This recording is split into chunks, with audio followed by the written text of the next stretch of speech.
Let's get it started. This is the Corona Money Talk All right, I'll talk to you day, later. right? Corona Money Talk Day, Tuesday. So let's bring in our friend of the show, award-winning reporter, best-selling New York Times author, former host of his own show on MSNBC, and he's here and also on the new podcast, Truth or Skepticism, with Tom Sosnoff at Tasty Trade. It's Dylan Ratigan. Hi, Dylan. How are you? No, I love getting the little inside Hollywood tips. Yeah. Yeah. That's why I do this show.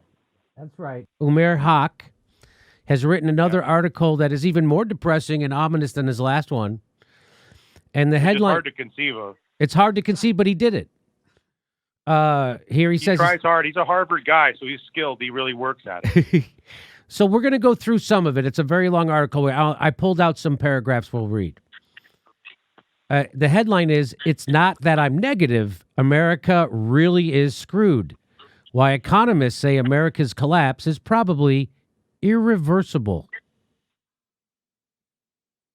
So here, let's get into it. The economics of American collapse say that it's probably too late to fix America. It's probably that this is the new normal: chaos, decline, incompetence, malice, poverty, hopelessness, and despair. That's the new normal. Now, the reason that America collapsed is straightforward. Americans never invested in building expansive social systems. Unlike Europe, systems to provide health care, retirement, child care, finance, and so forth. The result has been twofold. One, the average American now goes without these things. That's because they're largely unavailable. For example, the fresh food that I can get on any block in Europe is simply absent in huge chunks of the United States. You buy processed food or you don't get food.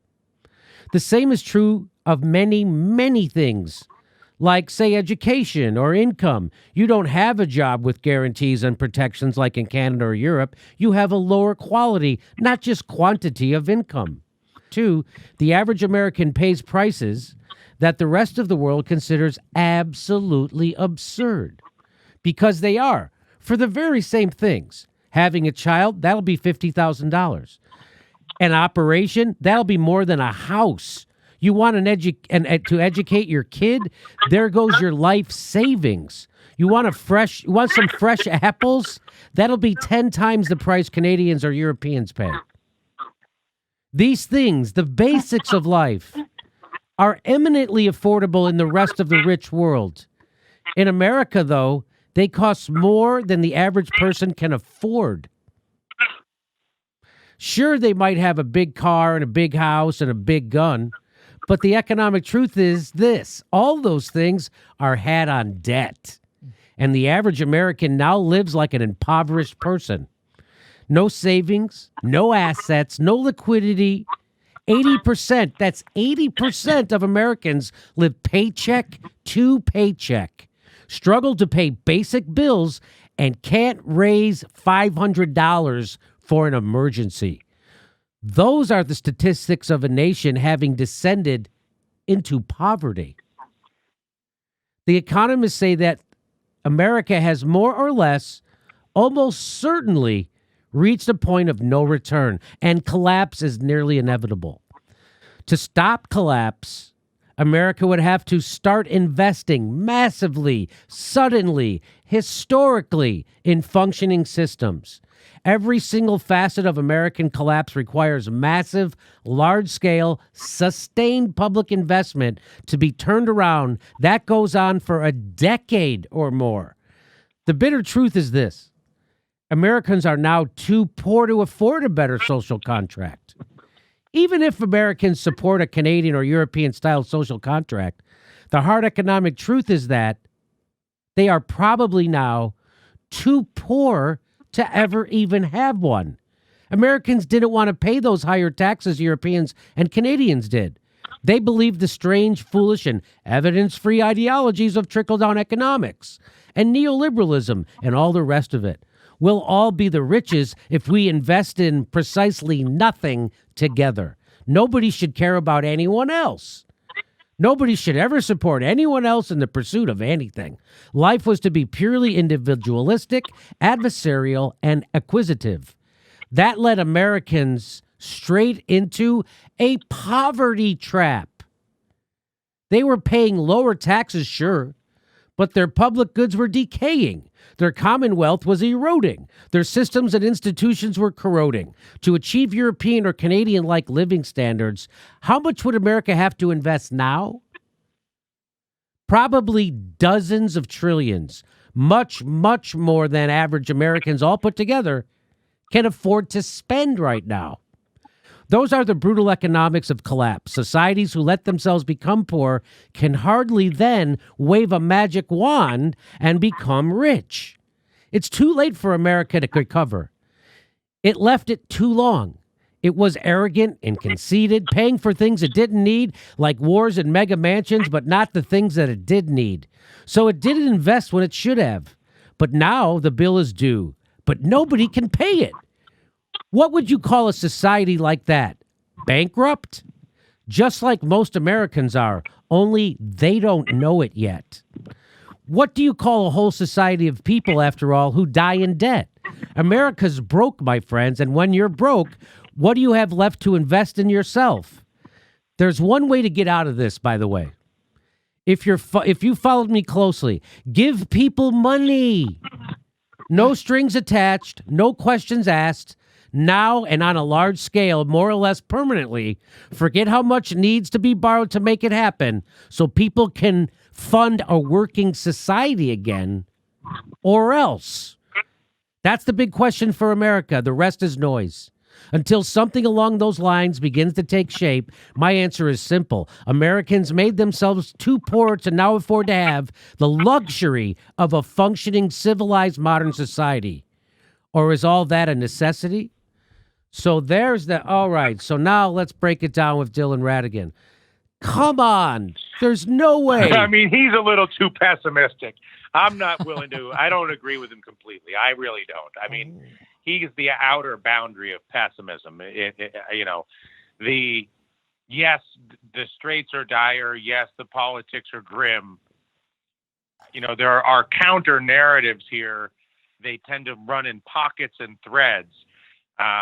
And they go a little bit like the historical narratives of resilience that have reoccurred in this country many, many times, whether they originated in Southern California, whether they originated in the upper Midwest, whether they originated in the Northeast, whether they originated in Texas. You don't really know what the future is, but I think that it's really important to read and understand what Umair is saying, to understand we're on a trajectory for what he's describing. And I'm not willing to accept what he's saying as a certainty for this country, but I think it's important to understand what he's saying so that you can understand the risk of what's at stake right now, and understand how simple really, it doesn't mean, I don't know how many times we have to say Medicare for all and universal basic income, but I mean, the tragedy of the current situation is how simple it would be to fix were it not for the political stranglehold. Yeah, he's got to be pretty pessimistic even for you. Well, the problem is he's right, I think, because what we've just witnessed, to the point of not a single person in the Senate would stand up against the raping of America. Not a single. There was at least people who stood up against the Iraq war, but not a single person would stand up when they did war on our own country. Not a single. And then, in fact, after that, they all send me emails telling me all the great stuff they just did for me. So, and then the media goes on and pretends and frames it as a left-right issue. So I don't really think there's any hope. We're never going to get the media back. They're going to demonetize this video. They just demonetized my last 3 videos. So there's censorship happening. It's coming from the corporate state. And we all know that the corporations control the government. There just doesn't seem a way out of this because the answers are so obvious, Dylan. When this crisis started, you were saying immediately we have to do a UBI and Medicare for all because we're out of options. Well, the other option is to let the country collapse, I guess, because that's what they're doing. Nancy Pelosi is going to let the country collapse. Bernie Sanders is going to let the country collapse. He will never say a word against Chuck Schumer, Nancy Pelosi, or the Democratic Party or Joe Biden. Even as the country is collapsing around him, Bernie Sanders will not step up to help his fellow man. So there doesn't seem to be any hope whatsoever unless for some crazy reason in the middle of a pandemic that is highly contagious, a bunch of workers go on a general strike in a coordinated fashion, which I just don't see happening, but I'm going to try. So I don't. That's my big rant. What do you say to it? I mean, listen, maybe I have a smidgen of my own, perhaps naivete that wants to believe that there is some aspect of resilience in because there's so much consensus in the American people that the government has failed. Because there's so much clarity, whether at the polls are at 65 to 80% in terms of the indictment of both parties, in terms of the support for a national health care system, in terms of a support for massive voter reform. I mean, there's some really basic things that are sort of part of the foundation of the predation of this country, which 4 out of 5 people in this country, at least 3 out of 5, and frequently 4 out of 5, all agree need to be addressed. And, I guess you could say, listen, maybe, 4 out of 5 people, oppose, the dictator in China or the dictator in Russia or whatever. But I don't even know that that's the case. I feel like when there's so much consensus inside the American people, I don't know how it manifests itself to I realize there's a missing the final connection to how that sentiment converts into real meaningful reform of some kind.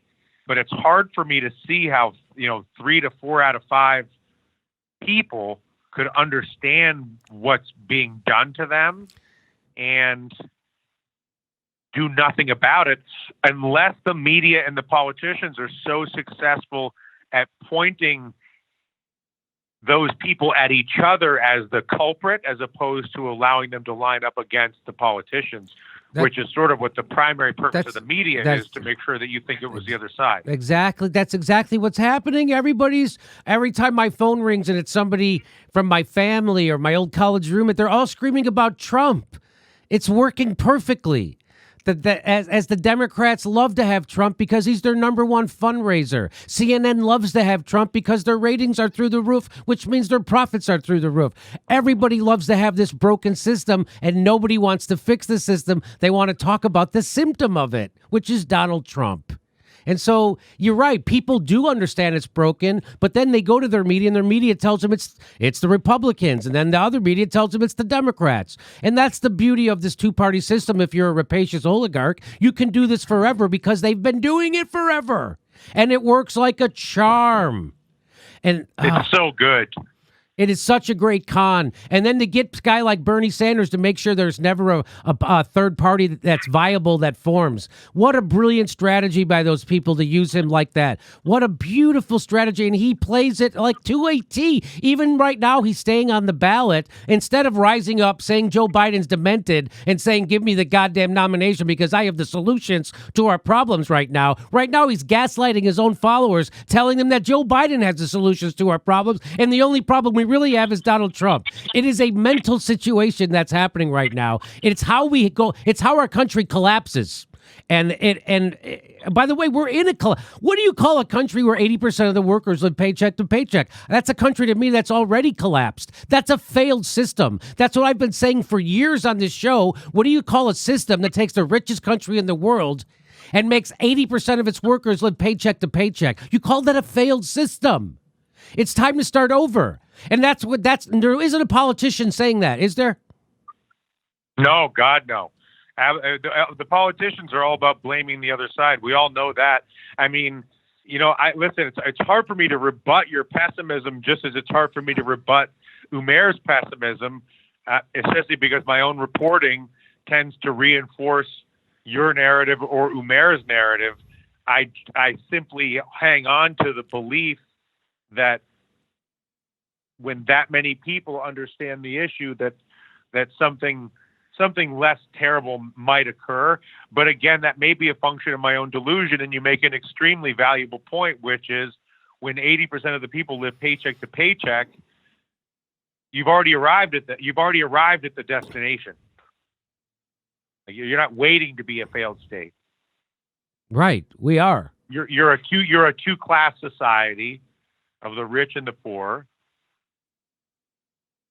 And the government works as the employee of the rich on the belief that the poor shall never revolt, basically. I mean, it's one thing to have a poor society where everyone has health care and education. That's one thing. But to have a country where everyone's poor and they're constantly scrambling for health care, constantly scrambling to educate their children, constantly scrambling to pay their bill. I mean, I see it, you know, it's people are, that's why our life expectancy is going the other way. That's why suicides are up. And by the way, you know, Dylan, let me ask you this. People like to blame China is our economic enemy and they're imperialists now and we have to look out for them. Isn't it the fact, Dylan, that is the system that the United States set up? We set up this system where we outsource all our manufacturing and our basically economy to China. Even Silicon Valley gets all their stuff made in China by low-wage workers. Didn't we? Jack Ma was the person who made this observation. He is the Jeff Bezos of Asia, and he said it wasn't China who did this. It was the United States businessmen who set up this system, and now you guys want to blame China. Isn't that what's happening? That's absolutely that's absolutely the case.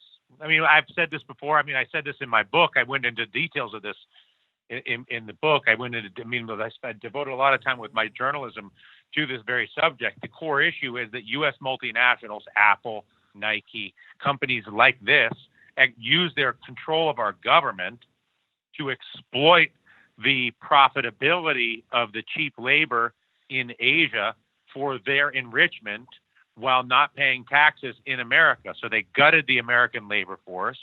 They leveraged the Chinese labor force, and they withheld the tax revenue from the whole process while collapsing the middle class. China didn't do that to America. Apple and Nike did that to America. Right. And so it seems like to me then the propaganda around China right now is just that, no? Well, sure. I mean, China is hostile to American interests insofar as it is looking out for its self-interest, and it views itself as one of the great powers of the world, if not the greatest power in the world, if you were to ask them. So they're going to behave in a way that is in that same primal, acquisitive, imperial fashion, which is really exemplified by the United States. But the thing that happened was the U.S. multinationals, led by Nike and Apple, empowered China to their imperial tendencies at our expense because it was to the benefit of American corporations, even if it's to the detriment of the United States. Right. So it's not to say that China, like, is an alligator good or bad. An alligator is an alligator, right? Right. Well, if you're feeding puppies to the alligator, is it the alligator's fault that he's eating the puppies? Right. Or is it the person who's drove up a truck of puppies? Right. And started feeding them to the alligator? And so it's not that I view China as benign politically or socially. It's that China's ambition is logical from their standpoint and known and knowable by Bill Clinton and Bob Rubin and everybody that did all those deals in the 90s. And they knew what they were dealing with, and they made a conscious decision to align with that power, with that force in China at the explicit expense of America. Yeah. So blaming China is no different than blaming the Republicans or the Democrats. Yes. Because when I blame China, I mean, China just magically is exploiting America. Well, how in the heck can China just randomly do that? Guess what? They can't. But when the global consumer demand for every screen in the world, not just Apple, comes from China, when all global apparel comes from China, I mean, I'm not going to run everything that comes out of China, but whether it's pharmaceuticals, et cetera, the Chinese didn't bring that there. The Americans brought that there. Right. Do you see that reversing ever? I see efforts to reverse that at the strongest they've ever been right now. When you say efforts, what does that mean? Political efforts, corporate efforts, that there is you're seeing efforts to like in procurement departments to try to not buy from China, but rather buy from Vietnam or buy from Malaysia or buy from Mexico or buy from Tunisia or whatever. There's more and more policy rhetoric to try to address that. I mean, I think that there's more awareness today of how much risk there is in this problem than there has been in the past. I mean, I guess my issue, I guess that maybe this will rattle your cage back to your question, but my point is blaming China is very much to the advantage of the actual people that structured this situation. So I used to have a joke in my act, in my award-winning Comedy Central special. Thank you very much. The joke it was about how China was financing our debt, right? So are they still doing that? Well, here's the joke. I would say, because, we're fighting all these wars that we can't afford. I said, China is lending us the money to do it. We're a bunch of capitalists borrowing money from a bunch of communists so we can bring democracy to a bunch of Muslims who don't even fucking want it. That was my joke. Is that still happening? That's a good joke. That's a good joke. So but you're a professional. So is China still doing that? Are they still buying our debt? Yeah, absolutely. But again, because the Federal Reserve, the U.S. central bank, really predominantly buys the largest percentage of the biggest buyer of American debt from the U.S. Treasury by a huge amount is the Federal Reserve. We buy our own debt. But all that money printing that we talk about, right? That money that we print is to finance our country's debt, right? So yes, China buys our debt, and they're one of the larger foreign buyers of our debt. But as a percentage of our debt, it's quite small. So but it doesn't diminish the joke. Thank you. Thank you very much. That's the important thing. But mostly we're borrowing money from ourselves in our currency at the central bank, playing computer games. Right. But now Saudi Arabia also plays a big role in that too, right? Well, Saudi Arabia plays a big. So here's the thing: even though the U.S. is only 5% of the population, and even as a percentage of global GDP is maybe 20 or 25%, 80% of all assets in the world are held in U.S. dollars. Jeez! Wow. Okay. Wow, I didn't know that. And that is why we've got the world by the fucking balls. Excuse my language. Yes. Oh, I got it.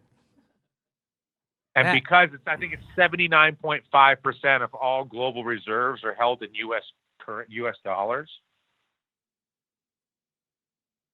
It means that the United States can. The reason, remember, we talked about Chairman Powell last week being able to print as much money as he wants. Right. The reason that's possible is because 80% of the world has U.S. dollars or holds their reserves in U.S. dollars. And so we can manufacture as many dollars as we want, and our currency doesn't lose value. Right. No other country in the world can do that. That's amazing. If we were to use that to invest in our country to counter Umair's article, So if I was sitting across from Umair, I would say, everything you say in your article is correct, but because the United States has the global reserve currency, and because it can print infinite amounts of money, I mean, you heard Chairman Powell, there is no limit to the amount of money he can produce. Were we to leverage that fact that is unique to our nation and invest in infrastructure, healthcare, education, et cetera, we would very quickly have a much broader base of wealth in this country. Right. Saudi Arabia is relevant to that because Saudi Arabia is the price maker in the commodity markets. So the price of oil, which is the most important commodity in the world, if you want to buy oil, you have to have US dollars to purchase it. So if you show up with rubles or pesos or reals or RMB or euros, and you want to buy Saudi oil, it trades in US dollars. And that's what people refer to as the petrodollar. So that's an arrangement that the United States has with Saudi Arabia going back to the 70s when Nixon took us off the gold standard, that we would promise them the use of our military if they promised to sell their oil only in U.S. dollars. And there you go. That's the petro. And so the combination of the reserve currency and the fact that oil trades in dollars has positioned the United States for global supremacy, just leveraging that economic reality. And it has ensured Saudi Arabia's access to an infinite supply of U.S. weapons. So they send us oil, we send them money, we want the money back, so we send them a bunch of bombs and airplanes, and they send the money back. And so that's why... might as well just trade them, fighter jets for oil, but we use the dollars in between. That's right. And so what are we doing in Yemen? Starving 75,000 children to death with using siege warfare, which is a war crime. What are we doing there? That's at the behest of Saudi Arabia. So the United States military currently is committing a genocide on 75,000 children in conjunction with the Saudis. Over what? Who knows? So that's what we're doing. And we point our finger at Putin or Assad and or Saddam Hussein or Maduro. Someone else is a dictator who's murdering people, not us. Right now we're committing a genocide in Yemen. So just know that by proxy, and whenever you know that there's wherever there's an American Marine, there's a natural resource that American corporation wants to steal. That's the only reason we're anywhere. And the American people know this, yet nobody can seem to get us out of these wars. And whenever someone says something about it, like Tulsi Gabbard, she's immediately smeared as a Russian and a traitor to our country, even though she's currently serving in the military and currently in Congress. Doesn't matter. That's how propaganda works. Hey, this is the part where I tell you where our live shows are, but there aren't any. And then I would tell you to go join our premium, but nobody has a fucking job. So why don't you just enjoy the video?